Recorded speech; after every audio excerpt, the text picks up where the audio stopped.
نماز کے دوران جب قیام کیا جاتا ہے تو قیام کرنا فرض ہوتا ہے۔ اگر کوئی معذور شخص ہے، کسی عذر کی وجہ سے وہ قیام نہیں کر سکتا تو وہ بیٹھ کے بھی نماز ادا کر سکتا ہے، لیکن حالت قیام کے اندر انسان کو کھڑا کس طرح ہونا چاہیے؟ ظاہری بات ہے یہ نماز ہے، اور نماز کے جو آداب ہیں وہ اللہ کے نبی سید دو عالم سرور کائنات صلی اللہ علیہ وسلم نے اپنے عمل مبارک سے ہم سب کو سکھائے ہیں اور عطا فرمائے ہیں۔ اس حوالے سے عمومی طور پر آپ نے مساجد کے اندر یہ بات دیکھی ہوگی کہ کثرت کے ساتھ جو ہے وہ لوگ نماز کے اندر جب کھڑے ہوتے ہیں تو وہاں کھڑے ہونے کی ان کی کیفیت ویسی ہی ہوتی ہے جیسا وہ عام حالات کے اندر کھڑا ہوتے ہیں، لیکن بعض لوگوں کو، بہت کم لوگوں کو آپ نے دیکھا ہوگا کہ وہ مساجد کے اندر جب کھڑے ہوتے ہیں تو ان کے کھڑے ہونے کا انداز جو ہے وہ ایک بڑا مضحکہ خیز ہوتا ہے، اور اس کو دیکھ کے بڑا تعجب ہوتا ہے۔ ناظرین، آپ خود اس کا ملاحظہ کر سکتے ہیں کہ ایک آدمی جب دوران نماز حالت قیام کے اندر کھڑا ہوتا ہے تو وہ اپنے پاؤں اتنے پھیلا دیتا ہے کہ بڑا عجیب سا جو ہے وہ محسوس ہوتا ہے۔ اس حوالے سے اگر دیکھا جائے تو ظاہری بات ہے ایک شخص جو نماز پڑھ رہا ہے،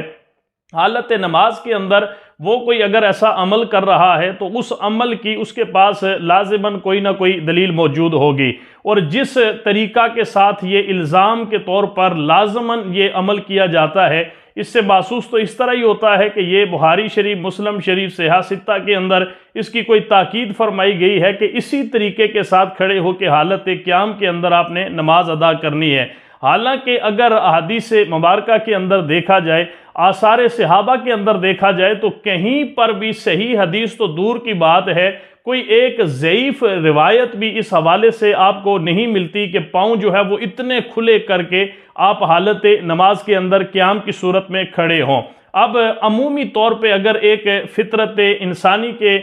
تقاضے کے مطابق بھی اگر دیکھا جائے تو اس طریقہ سے کھڑا ہونا یہ ایک غیر مہذب سا طریقہ محسوس ہوتا ہے، لیکن وہ لوگ جو اس طریقے کے ساتھ کھڑے ہو کے نماز پڑھتے ہیں، جب دیکھنے والا ان کو دیکھتا ہے تو اس کے ذہن کے اندر یہ بات آ جاتی ہے کہ یہ شخص جو اس طریقے کے ساتھ کھڑا ہو کے نماز پڑھ رہا ہے، شاید اس کو اس چیز کا مجھ سے زیادہ علم ہو جو اس طریقہ کے ساتھ یہ نماز پڑھ رہا ہے۔ پہلی بات تو یہ ہے کہ جس طریقہ کے ساتھ اتنے پاؤں پھیلا کر، ٹانگیں پھیلا کے نماز پڑھی جاتی ہے، اس نماز کے ادا کرنے کے اندر انسان کو کس تکلیف سے گزرنا پڑتا ہے، یہ وہی شخص بتا سکتا ہے جو اس حالت کے اندر کھڑا ہو کے نماز پڑھتا ہے۔ اگر اس طرح پاؤں پھیلا کر ویسے عام زندگی کے اندر بھی اگر آپ کھڑے ہو جائیں تو یہ ایک مشکل انسان کو محسوس ہوتی ہے۔ اب یہاں پر ناظرین ہم نے صرف اس حوالے سے بات کرنی ہے کہ قرآن حکیم کے اندر نماز پڑھنے کا حکم ارشاد فرمایا گیا،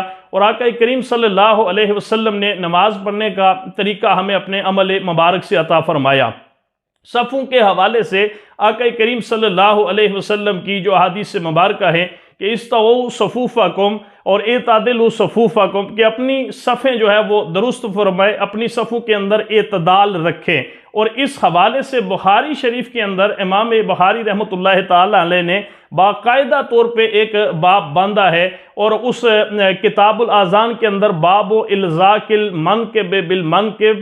والقدم بالقدم، کہ آپ جب نماز کے اندر حالت صف میں ہوں تو صف کے اندر آپ نے کندھے سے کندھا ملا کے کھڑے ہونا ہے، اور حالت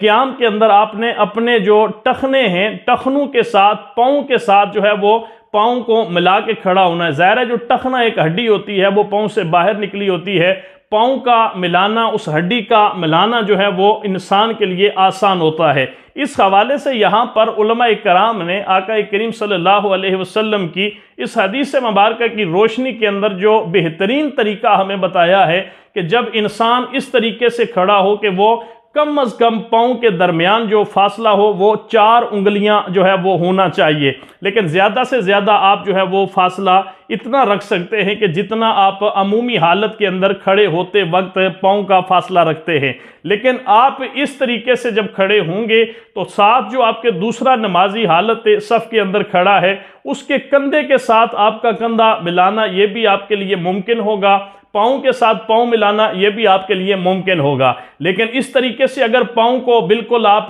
پھیلا کر حالت قیام کے اندر کھڑے ہوں گے تو مجھے نہیں سمجھ آتی کہ پھر کندھے سے جو کندھا ملانے کا حکم ہے اس حوالے سے پھر اس طریقہ کار کے اوپر کیسے عمل کیا جا سکتا ہے۔ لہٰذا حالت قیام کے اندر کھڑا ہونے کا بہترین طریقہ یہی ہے کہ انسان جس حالت کے اندر عمومی طور پہ کھڑا ہوتا ہے نہ پاؤں کو بہت زیادہ پھیلائے اور نہ بالکل پاؤں آپس میں جوڑ کے کھڑا ہو، بلکہ ان کے اندر اتنا وقفہ کم از کم جو وقفہ ہے وہ 4 انگشت 4 انگلیوں کا وقفہ جو ہے وہ ہونا چاہیے، اور زیادہ سے زیادہ وہ عمومی حالت کے اندر جس طرح کھڑا ہوتا ہے اتنی کیفیت کے اندر وہ حالت قیام کے اندر اس کو کھڑا ہونا چاہیے۔